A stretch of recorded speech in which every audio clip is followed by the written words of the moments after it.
देखिए प्रेमी भाई बहनों, इस संसार में 4 राम बताए गए हैं जो कि रामायण में जिक्र है। एक राम दशरथ का बेटा, एक राम घट घट में लेटा, एक राम का सकल पसारा, एक राम है सबसे न्यारा।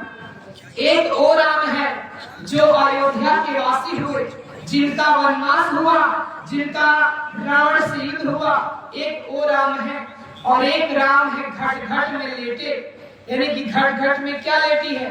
हमारी आपकी आत्मा, जीवात्मा। इसको भी महात्माओं ने राम की संज्ञा दी है, क्योंकि आत्मा एक परमात्मा की अंश है। जो परमात्मा की अंश है वही आत्मा है। इसलिए प्रेमी भाई बहनों, संतों महात्माओं ने कहा कि एक राम घट घट में लेटा, एक राम का सकल पसारा, और एक राम है सबसे न्यारा। प्रेमी भाई बहनों, जो घट घट में लेटा, अरे जो हमारी पंच भौतिक शरीर में, जो हाड़ मांस के शरीर में, दोनों आंखों के मध्य भाग में जो प्राण हमारे अंदर विद्यमान है, क्या वो प्राण बकरे में नहीं है? अरे प्रेमी भाई बहनों, क्या वो प्राण चींटी में नहीं है? क्या वो प्राण इस संसार के पेड़ वृक्ष जितने भी चर अचर जीव, क्या उनमें नहीं है?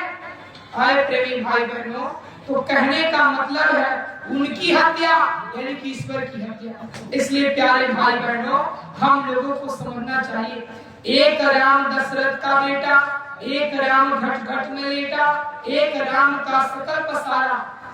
और ये सकल पसारा त्रिलोकीनाथ भगवान, जिसके देश में हम और आप रह रहे हैं, एक काल पुरुष का देश है। ये हमारा आपका देश नहीं है। हमारे गुरु महाराज कहते हैं, बच्चा एक कलिग्राम का देश है। कितने जन्म है कीट पतंगा, कितने जन्म है मीन फुरंगा, कितने जन्म पंखी सरपोयो, कितने जन्म है वर वृक्ष जोइयो, मिले जगदीश मिलन की बरिया, चिरंकार यह देश सजरिया। ये देश आपका देश नहीं है। इसलिए प्रेमी भाई बहनों, और एक राम है सबसे न्यारा। वे 5वें मंडल में बैठे, जहाँ से संत महापुरुष धरती पर आते हैं, जिनका जिक्र रामायण में लिखा गया है कि एक अनी अनामा और सच्चिदानंद प्रभु धामा। एक वो अनामी महाप्रभु है जो अपने देश में अखंड राज किया करते हैं। वहीं से हमारी आपकी आत्मा इस संसार में आई है।